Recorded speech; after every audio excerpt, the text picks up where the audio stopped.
downfield to Watkins. Sammy Watkins for the touchdown.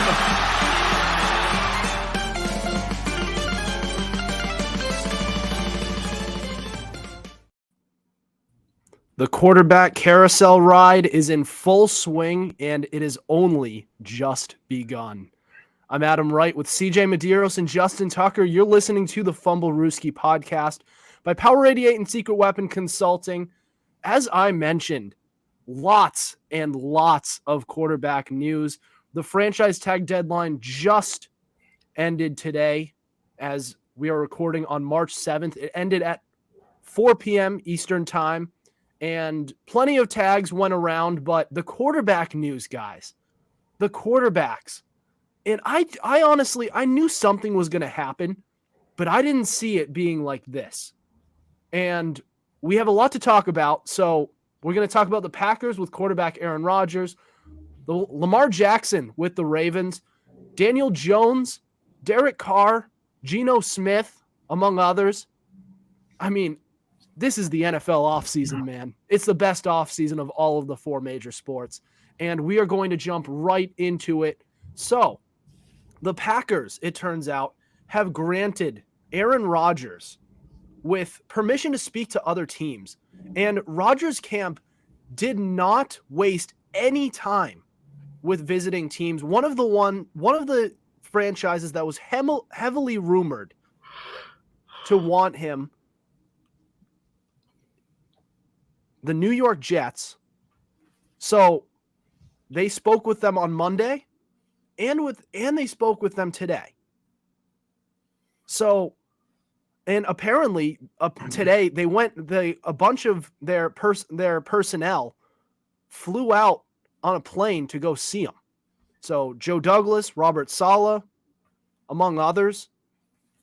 But I don't know about you guys, but since he still hasn't even made a decision yet, I feel like it's already made and we already know what it is. I mean, you don't go and talk to other teams if you're just going to retire. If you've made up your mind at this point, then you're not talking to the Jets. You're not talking to the Packers either. Well, you probably are actually, because that's the team you're currently with. And Robert Griffin III said this best. So this Aaron Rodgers, he tweeted, "This Aaron Rodgers situation is odd. I'm not giving my quarterback permission to talk to another team if I want him to be my quarterback. Are you taking your wife to a restaurant so she can go out on a date with someone who is interested in marrying her?" I didn't realize that at first. Like, I didn't think about it that way. But I thought upon hearing this report that it's like, okay, we know for sure he's not retiring. But now we kind of know, too, that not only is he not retiring, but he's likely, I would go as far as to say he's likely to be traded. But what do you guys think? Oh. Hey, Justin, you're muted. Justin has some thoughts, but he was muted. He went right out of the gates. He was like, man, all right, what do I say here? I think this was going to happen eventually, sooner or later. I'm not shocked by it. I'm surprised it's happened as soon as it is. But of course, it's time to start. I want to say the Jordan Love era, and it's about time Aaron Rodgers finds another place to go. I'm shocked that it's the Jets, but I'm not surprised that he's looking elsewhere or for greener pastures. Now the question is, will he actually go to the Jets? Yeah, I hear you. I do, but I don't know if that's his best option. They have a good team, but for the Jets, doesn't that say you're willing to try to win now?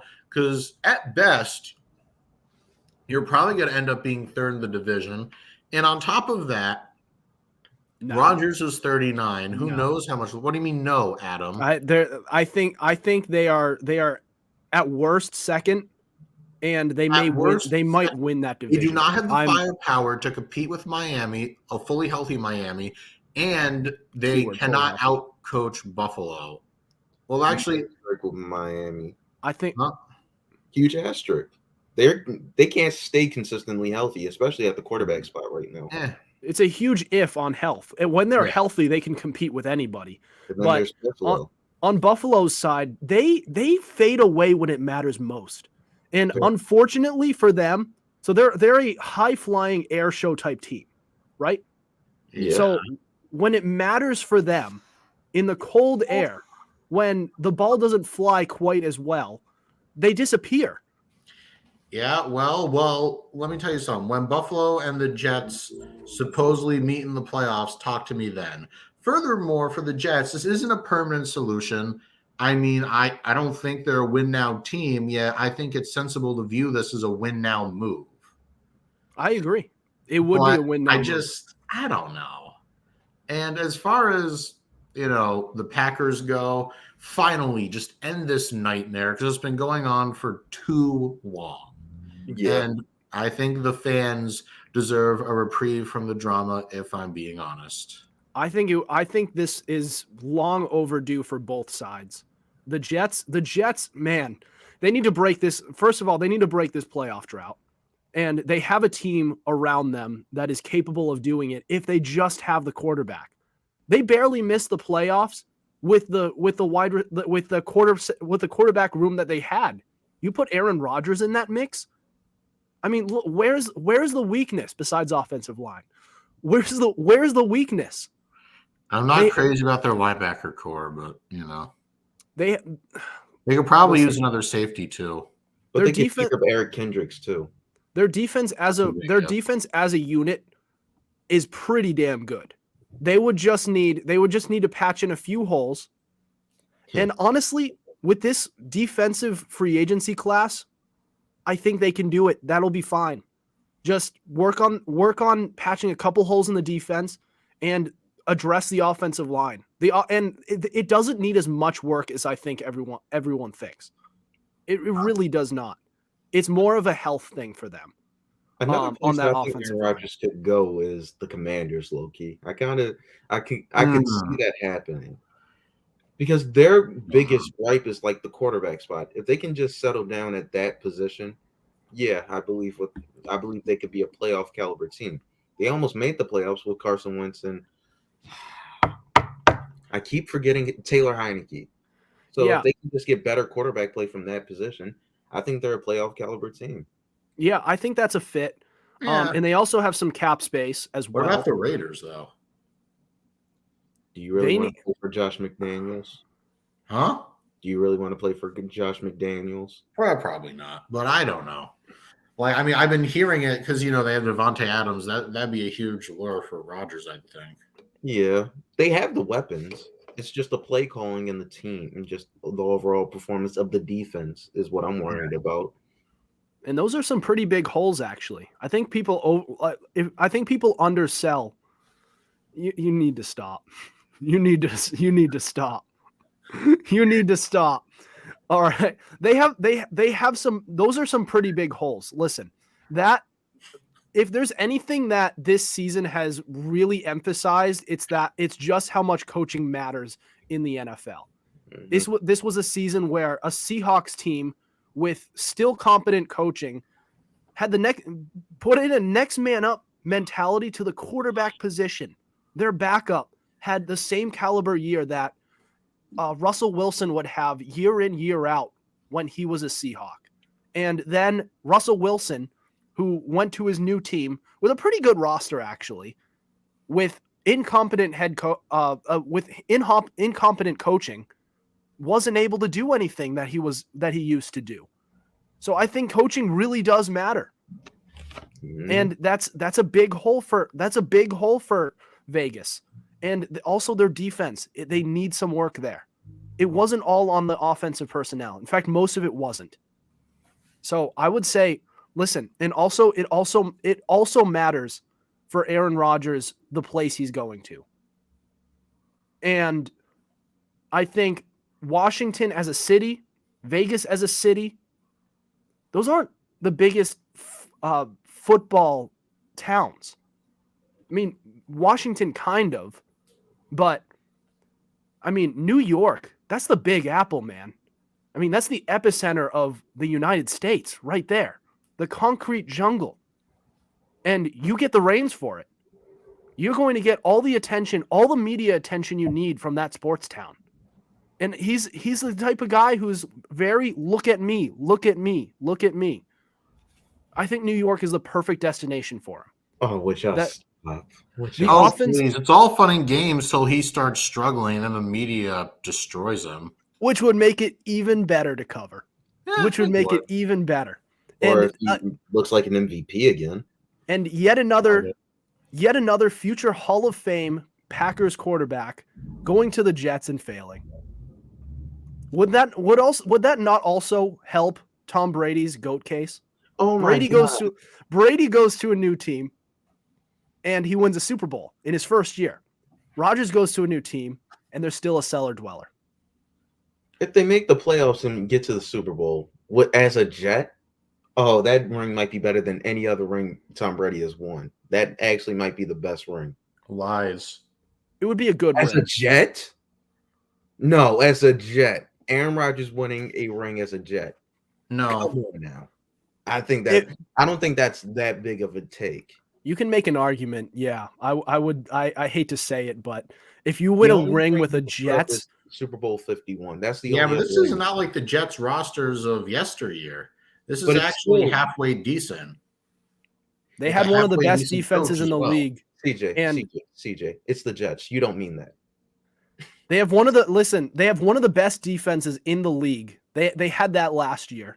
Yeah. And they also have a very good young wide receiver one there who Yeah. was able to win offensive rookie of the year with nothing at the quarterback position. Yeah. I It's think that has value. You give that guy to Aaron Rodgers and he's putting up statistics that could be comparable to Devontae Adams before him. We'll see. I don't think that's far-fetched. I don't think it's not far-fetched, but that's a high standard you're putting into. But we'll see. Mhm. All right. Well, we go from one franchise quarterback to another. Ravens and Lamar Jackson. Yet another chapter to this saga that has lasted since the preseason. That's next. Good Lord. You are listening to the Fumblerooski podcast.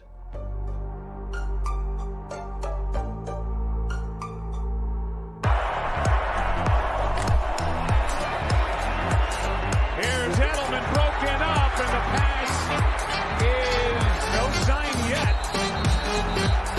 Edelman comes down with a football. They're saying it's a catch. It's caught. Diggs! Sideline! Touchdown! Unbelievable! Swings it way down the field to Watkins.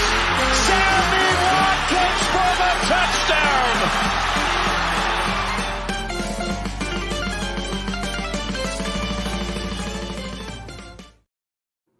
This is the Fumblerooski podcast by Power 88 and Secret Weapon Consulting. Adam Wright, CJ Medeiros, Justin Tucker. So we talked about the Packers and their issues with their franchise quarterback.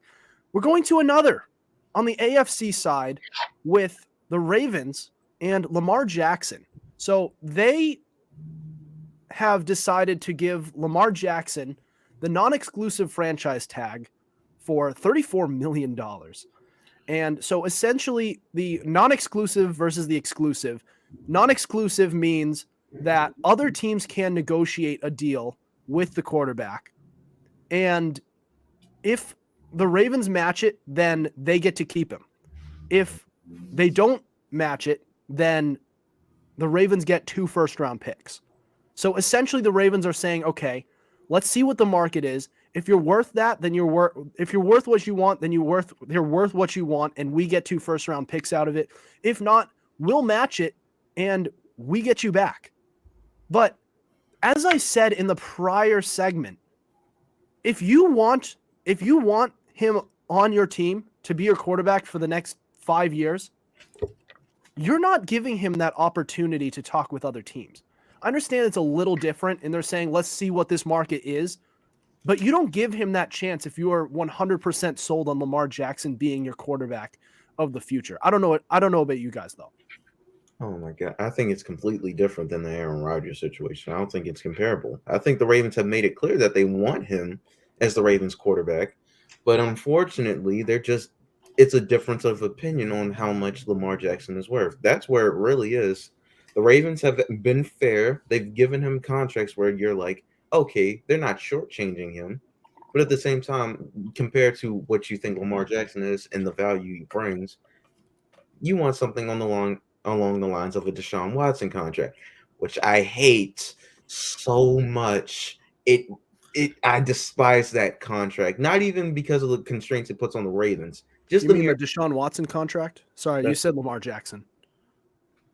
All right, I mean the Deshaun Watson contract. I hate that contract so much, not just because of what it does for Lamar Jackson, but basically the one person who almost gets a fully guaranteed contract, and it was the guy that was facing 22 cases allegedly. It's just a bad look all around. And now that contract is out there and other quarterbacks are looking to get that sooner or later, it makes things a lot worse than it need be. And so when I look at the contract of Lamar and see how much he's worth, I think around the Josh Allen contract is a fair contract to give him. But a fully guaranteed contract, I don't think NFL owners want to give NFL players that type of money, which is why you're seeing the things that we're seeing now. If Lamar Jackson, or I'm sorry, if another quarterback besides Deshaun Watson got that deal, let's say a Josh Allen, a Joe Burrow, a Patrick Mahomes, then there's no argument against this. But I think it's a two things are true at once type of thing. That might have been a dumb deal, but Lamar just still isn't worth that money. He's missed too much time over the past 2 seasons. And if you're going to get that money, you have to be able to prove that you can stay healthy. The best ability is availability. I don't think that's true. I just don't. If you're giving that money to Deshaun Watson, despite knowing the fact he won't be available for most of that season, I don't think it relies solely upon like availability. If it was, then Deshaun Watson wouldn't have gotten that contract to begin with. Well, you have to remember that contract is backloaded too. It's front loaded. Deshaun's? Yeah, no, he didn't. How much money did he make last season? Because 46 million. Wait, no, that can't be right. I thought they he said made like 46 this million. He's making 46 the next, and then it's consistent. You can take money away in the back end of it, but not in the front end. It's fully guaranteed. The most you could probably take away from Deshaun's is $1 million, and that's basically. Wait, hold on. I thought they backloaded it just in case like he didn't play much this year, though. No. Oh, whatever. All right. Well, I'm pretty sure he still made like around 45 to 46 million this year. Either way, he's not worth it, and neither is Lamar. He's literally missed 11 games over the past 2 years. Listen, he's worth it. If you saw the offense fully guaranteed, I disagree. He's worth it. If that's what it takes to get him, then yes, I think he's worth it. I don't believe that's what it should take, but that's where the market is right now. Well, another thing to look at is that the market for Lamar Jackson at this point is very dry. The Atlanta Falcons, the Las Vegas Raiders, the Washington Commanders, among other teams, the Carolina Panthers, which is basically like those teams I listed. That's basically the entire quarterback market right now. Those are all the teams who are looking for a starting quarterback, and they don't want Lamar Jackson. It's not that they don't want him; they just don't want him for the price that it's being asked for. They don't want to give up that amount of money because it's now setting a precedent that they don't want to set. Right. That's kind of the point. I mean, people want anyone for a certain price, but yeah, I mean, it's just that Jackson isn't like, if he was able to stay healthy with the impact that this guy has when he's on the field, then he's worth that money. It's not the injury. They're not worried about the injury. They just don't want to pay that contract. It's just that simple. I think he'd be worth it. I feel like he'd be more willing to if he wasn't injured every other day. I'm promise you, if the same thing was offered to Josh Allen, the answer would still be the same. He'd be more worth it if you were willing to, if he were able to stay healthy. I think he would be worth that deal. Though the impact that this guy has on the field is very hard to rival. And Again. the problem is he's not able to stay healthy. The last time he was healthy for a full season, 14-2, and unprecedented MVP. Again, I don't know why we keep blaming health if that's the reason. If that was the case, Kyler Murray would have gotten a lot more money than he was. If that was the case, Josh Allen would have gotten a fully guaranteed contract. If that was the case, Patrick Mahomes would have gotten a fully guaranteed contract. I don't believe it's health with Lamar. I think it's just the point of we do not want to give a fully guaranteed contract worth that amount of money, no matter who it is, whether it's Lamar, Deshaun, Patrick Mahomes, any quarterback for that matter. That's just the way it is. Yeah. Well, Unfortunately, it's happening to Lamar. Well, I also think all those quarterbacks you just mentioned are kind of worth that deal. Yeah. They're not going to give it to him. Yeah. Well, actually, that's not true. Kyler wasn't worth it. Kyler wasn't worth it, but that's about it. That's just, but like the Cardinals are stupid too. Mm-hmm. That was just a dumb deal. They made him they literally had a requirement where he does homework. And they took it out. That they should. I mean, that's a bad look on the organization. Mm-hmm. They're committing to a guy who they know doesn't do his homework, doesn't study, plays too much Call of Duty. That's a problem. So they're stupid too. Teams are stupid. The Browns are stupid. The Cardinals are stupid. Ravens are stupid. Sorry, Tuck. All right, we do need to listen. We got to change gears here. We have to change gears here. We're up against the clock. So we talked about two teams who have struggled to maintain their starting quarterback. We're gonna transition to one team who had managed to keep him, but at what cost? This is the Fumblerooski podcast.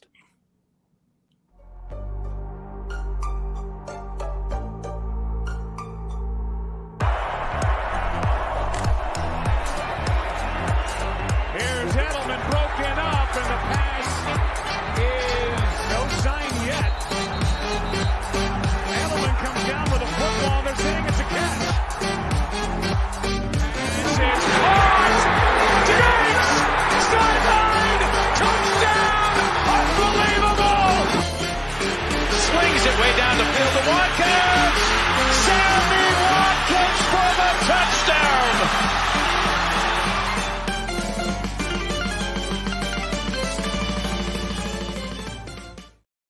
This is the Fumblerooski podcast by Power 88 and Secret Weapon Consulting. Adam Wright, CJ Medeiros, Justin Tucker. All right. So the New York Giants had a bit of an issue with their top-end talent on the offensive side of the ball going into this offseason. They had both quarterback Daniel Jones and running back Saquon Barkley slated to become free agents this offseason, unrestricted. So the big issue was how are they going to keep both? And they just managed to do just that. So at what cost, though?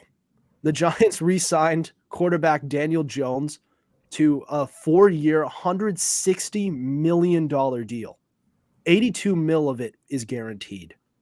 And this enabled them to be able to place the franchise tag on Saquon Barkley, which means, and it was also under the non-exclusive tag, which means clock is ticking for them. They have to pay their running back as well.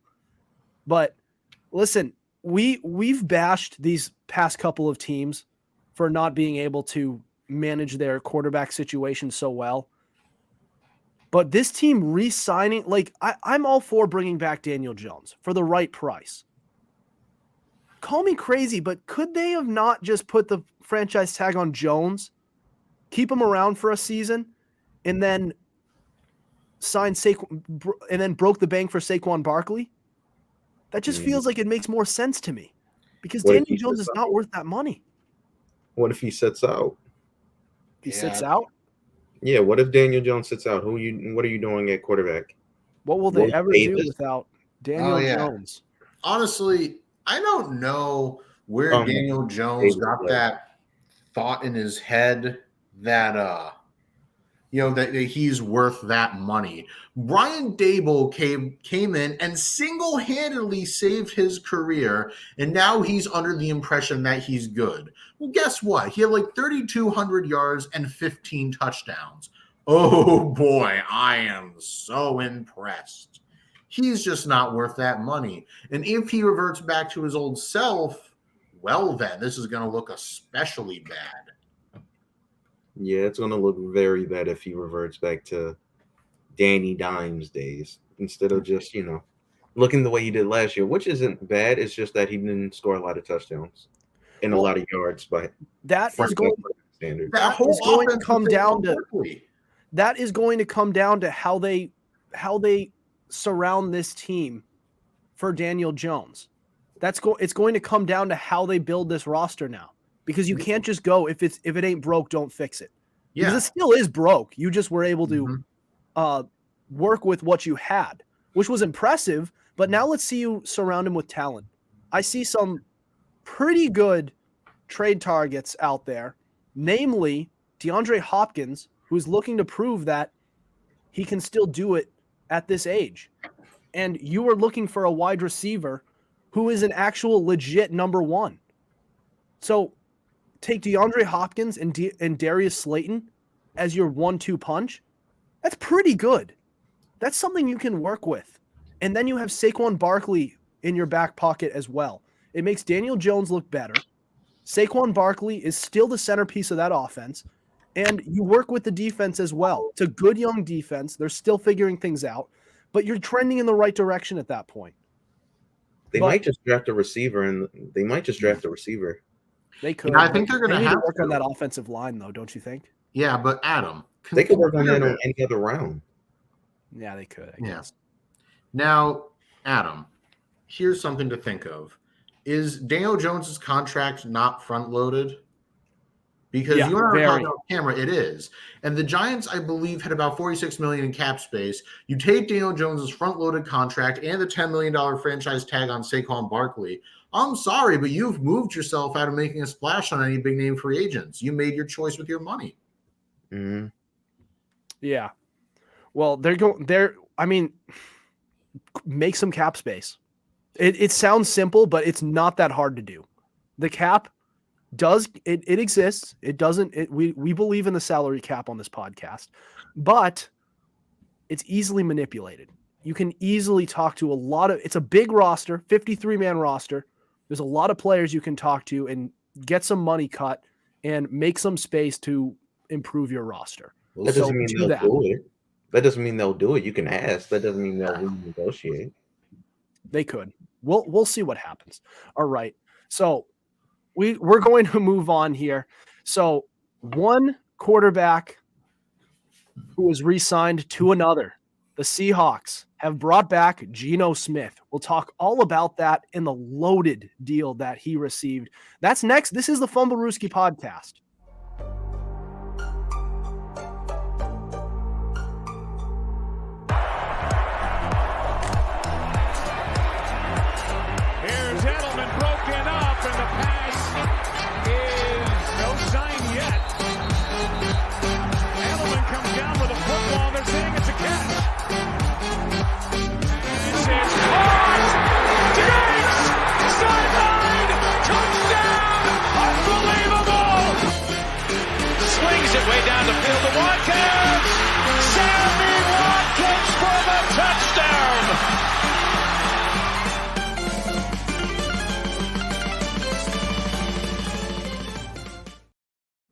This is the Fumblerooski podcast by Power 88 Secret Weapon Consulting. Adam Wright, CJ Medeiros, Justin Tucker.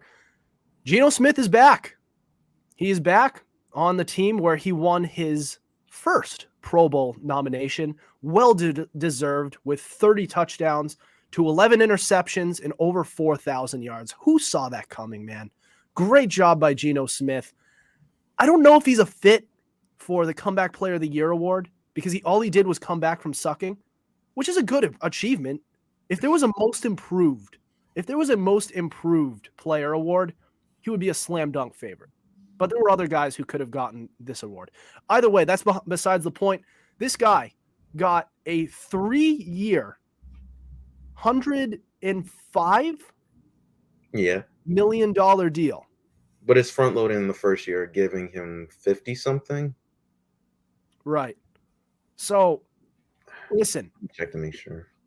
we have all been pro Seahawks people. We have been Seahawks supporters on this podcast for the past few months.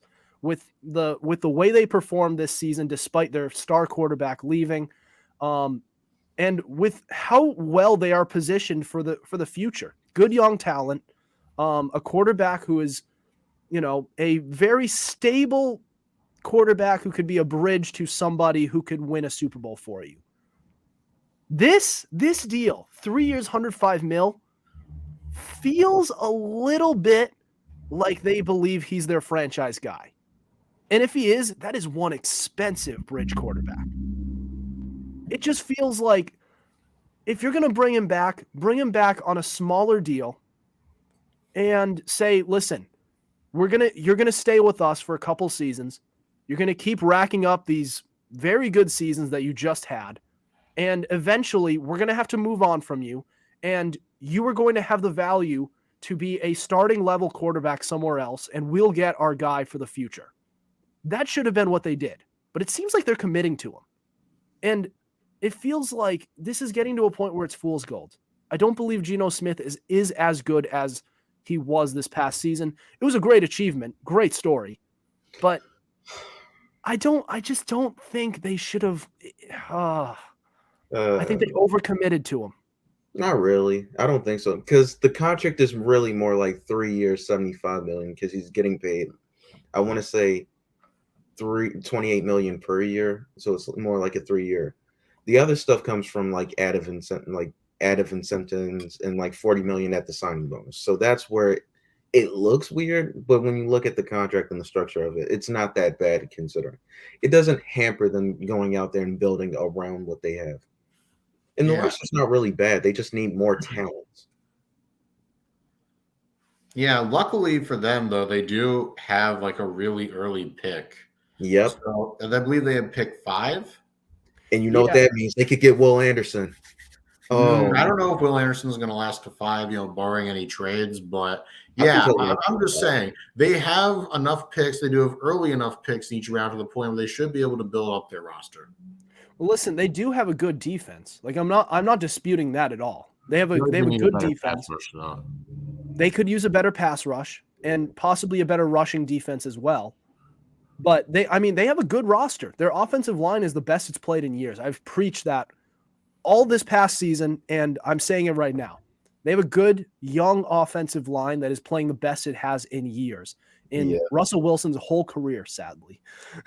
But it's ironic. The moment he leaves, their offensive line gets better. It gets better. And they have good pass catchers, good running game. I mean, everywhere you look, they have pretty good talent. I'm just saying, for the quarterback to man the ship in the meantime, don't overpay him. This just feels like a lot. It almost feels like they're committing to him as their franchise guy, which he's not. You're using money where you could be using in other places. I think that's a good amount, $28 million per year for him with incentives that go up. I think that's a fair deal. Will he meet the incentives is the question. If he plays like last year, I think he will. Mm-hmm. And you're only asking him to do it for 3 years. It's not like you're asking him for 5. 3 years will give you at least the time to look at the bridge quarterback if that's the route they are going, see what they have in him, develop him, not try to rush him, and then go from there. Because you have 5 years if they try to get one in the early first round. So they could, in theory, get someone like Anthony Richardson, not rush him, and have Geno Smith for preferably 3 years. If Anthony Richardson works out for him. I mean, it's that.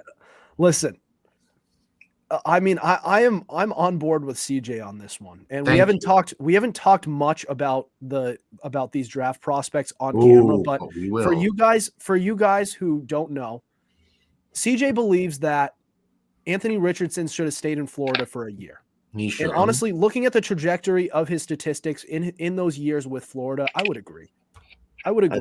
His athletic ability is incredible. He has shown what he has been able to show in this combine, man. Wow. But it's not just like if you are relying solely on athleticism in the NFL, that doesn't work. Then that doesn't work. This isn't track. This isn't track and field. You actually need skills. Okay. Here's the thing. Throwing He's motion. got the highest. I'm sorry. throwing motions. Go ahead. I was just going to say, I will grant him that of every quarterback in this draft, he has the highest ceiling. However, far and away, he has the lowest floor. So he's like Trey Lance on steroids. Jeez, I think Trey Lance. I'm talking about in terms of potential. Trey Lance went 4 overall, so if he's I thought he went third. Yeah. three. Sorry, but he went 3rd overall. So yeah, I think look how well that worked. I think you guys are being unfair to Anthony Richardson based on previous history with Trey Lance. I don't think that's fair. Number 2 is, would you rather have Anthony Richardson or Will Levis? Which is my next question. Don't get me started. We're up against the clock. Don't get me started on Will Levis. You're picking Anthony Richardson. So if you're I don't like either. I would much rather Geno Smith over them, if I'm being honest. Whatever. Trade back and take another position. Trade back and draft Cole Strange. Listen, we got to change gears. So we've talked about 2 teams who are at risk of losing their quarterback, 2 teams who have sustained their quarterback, and 1 quarterback who has just signed with a new team who just after the previous team rejected him. Derek Carr signing with the Saints. It's easy to forget after all of this news in the past 24 hours that this happened, but we're going to talk about Derek Carr and his new home with the Saints. That's next. This is the Fumblerooski podcast.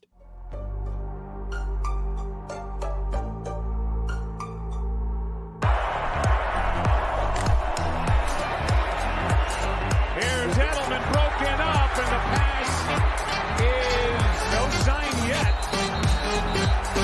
Edelman comes down with a football. They're saying it's a catch. It says caught. Diggs!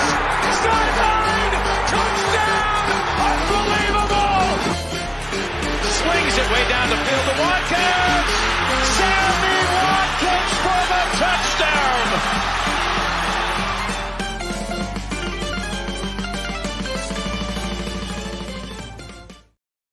Welcome back to the Fumblerooski podcast. I'm Adam Wright, CJ Medeiros, Justin Tucker. So, the New Orleans Saints have just signed Derek Carr to a 4-year, $160 million contract. And look, I know, CJ, you have some strong feelings about this. You don't believe that Derek Carr should be a Saint. You believe that that the Saints need to stop kicking. I need to stop saying your opinion and speaking for you. But listen, I kind of like this deal for Carr and kind of for the Saints. You kind of have a team that has potential to be competitive, and Derek Carr has been rotting in Oakland/Las Vegas for too long. The only time that was a competent team, the Vegas Raiders all around, was in 2016, when he actually had a pretty good year. He was MVP caliber. He had an MVP type year. And if you get that from the Saints, if he gets that, if they get that on the Saints, then this team can contend, especially with the way this division is right now. I mean, the Buccaneers are gone, most likely, depending on what happens. I mean, who else is going to becomes Tom Brady? I mean, unless they have a situation like the Seahawks where their backup to Russell Wilson winds up having a Pro Bowl caliber year. But who's beating the Saints in this division? Derek Carr is the best quarterback here. I kind of like this move. I do. They needed a quarterback. Derek Carr can help a lot of good young pieces on this team on the offensive side of the ball. Now, I'm not saying they won't be competitive. It's just this is just a temporary fix, you know? I mean, they should win their division, barring like a surprise, but it's just I don't see them competing for the NFC crown. You know? It's like, congratulations, you're going to win in arguably the worst division in football. Am I supposed to be impressed? And furthermore, what Adam was going to say is that I believe, because you all know about GM Mickey Loomis's cap gymnastics, and it's like, oh, he can rework anything. But notice how every year when it starts out, they're deeper and deeper, in the red. And which is why I'm saying the Saints need to stop kicking the can down the road. They need to face their problems head on and rebuild. This is like putting a new engine in a really old car. It's probably not going to work, but hey, if it does, it does. But then again, I don't see them winning anything with Derek Carr, so I don't know. That's just my 2 cents. It depends. It depends on how Derek Carr plays. If he regains his old form to where he was when he in year 3 as a Raider in 2016, then I think this team can contend in the NFC. I do, especially since this past offseason, so many star players left the NFC and went into the AFC. That NFC is kind of wide open. It really is. And I don't even know if the Eagles are going to be the same team as they were last year, because teams who lose the Super Bowl, it's not analytical, but it works. It happens. It happens. And who knows how the 49ers are going to be with their quarterback situation. Those were your final 2 in the AFC. NFC.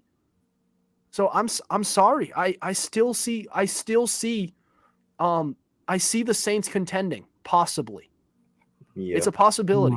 It's a big question mark, but it all depends on how Derek Carr plays in his new home. And I think a change of scenery is what he needed. I do. Yeah, he's been treated too unfairly by default because of how bad the NFC South was last year. What's that?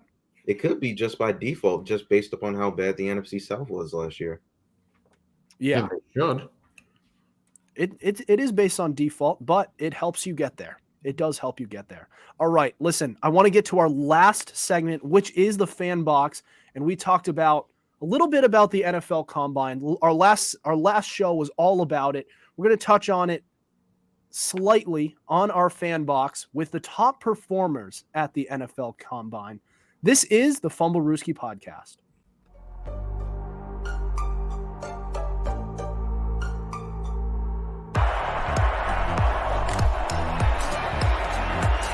Here's Edelman broken up, and the pass is no sign yet. Edelman comes down with a football. They're saying it's a catch. This is caught. Diggs! Sideline! Touchdown! Unbelievable! Swings it way down the field to Watkins! Sammy Watkins for the touchdown!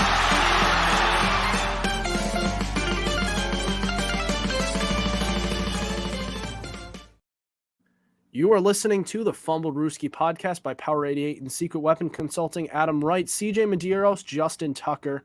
All right, so we have officially reached the Fumblerooski fan box portion of our show. So we post a question filter on our Instagram every Monday, and you can respond with hot takes, questions, and more, and we will discuss it and give you a shout out on our podcast. Respond to next week's fan box question to be featured on our show. So the question of the week was, who are the most underrated NFL Combine performers? So our first one we got was Zach Pickens. So Pickens is a defensive lineman, and he ran the 40 in actually a pretty reasonable amount of time for a big fella like him, 291 pounds, and he ran a 4.8. That's very good. 40-yard dash. That is pretty impressive. 30 and a half inch vertical, 9.8 broad jump. That's pretty good. I mean, listen, we have bashed the Pro Bowl a lot. You mean the Combine? Yeah, right. Combine. We bash both. We bash both. We bash both. It's gotten to a point where we confuse the two. But listen, we've bashed the Combine quite a bit. But it does show some athletic abilities. And I guess those do kind of matter because stats don't mean everything. If it were all about stats, we'd be sitting here around a conference table just looking at numbers on a spreadsheet. I mean, athletic ability does matter a little bit, but a lot of the time it ends up being BS. The next one was Isaac Zone. Okay, so also Brogdon Hill said the last one. So Zach Pickens. Isaac Zonana said Anthony Richardson. So he's not exactly the underrated performer because everyone and their mother's talking about him. But Yeah. CJ, do you want to touch a little bit on that? Yeah. I mean, yeah, congratulations. You had a good combine. So did Jamarcus Russell. Yeah. I'm not saying he's going to be like him. I'm not saying he's like that, but you can't, especially with quarterbacks, a good combine doesn't mean anything. Remember Zach Wilson? Oh, stop. And No. Also, I think since if he has another year to develop, then wouldn't it be fine for a team that doesn't need a quarterback right away to draft him and let him develop under, let's say, a Geno Smith or a Jared Goff for a year or two? Yeah, and then, well, if he actually stayed in college, then we wouldn't be having this conversation probably. Probably not. But, I mean, Patrick Mahomes wasn't ready right away. Lamar Jackson wasn't ready right away. Mm-hmm. And those guys had pretty good careers right after they started, to start for full seasons. So I'm not if going they decide around, we're up against the clock, so whatever. All right. So Eli Turner said Rich Eisen. MVP. Hold on. I just want to do a quick PSA here. Next year with the combine, take a shot every time Rich Eisen mentions he went to the University of Michigan, or don't, because you will die. It's like, oh, this guy ran a 4.3. Oh, look at me. I'm Rich Eisen. I went to Michigan. No one cares. Yeah. And it is, I guess it's kind of fun, him at the combine, seeing him run and comparing his speeds to some of the NFL players. It's kind of funny because it's like we're comparing the average male to these athletes who have incredible athletic abilities. That's kind of fun. So that's fun to see. His takes on Tom Brady, what he reported. Man, I've always loved seeing Tom Brady play for a long time, but he cannot come out of retirement. Do not let him do that. Don't tempt him with a good time. We couldn't go one episode without mentioning him. I really thought. It's like Undisputed not being able to not mention LeBron. All right. This is what we are now. Yes, except with Tom Brady, even though he's retired. All right, that'll do it for us tonight. Thank you for listening to us. We have new episodes out on Tuesdays and Fridays at 7:30 p.m. Eastern Standard Time. Be sure to subscribe to our YouTube channel. We also have all our episodes available on Spotify, Spreaker, Apple Podcasts, iHeartRadio, Google Podcasts, and so much more. Also, be sure to follow our Instagram at Fumblerooski_podcast to keep up with our podcast and latest coverage on the NFL. Otherwise, we'll see you next week. Over and out.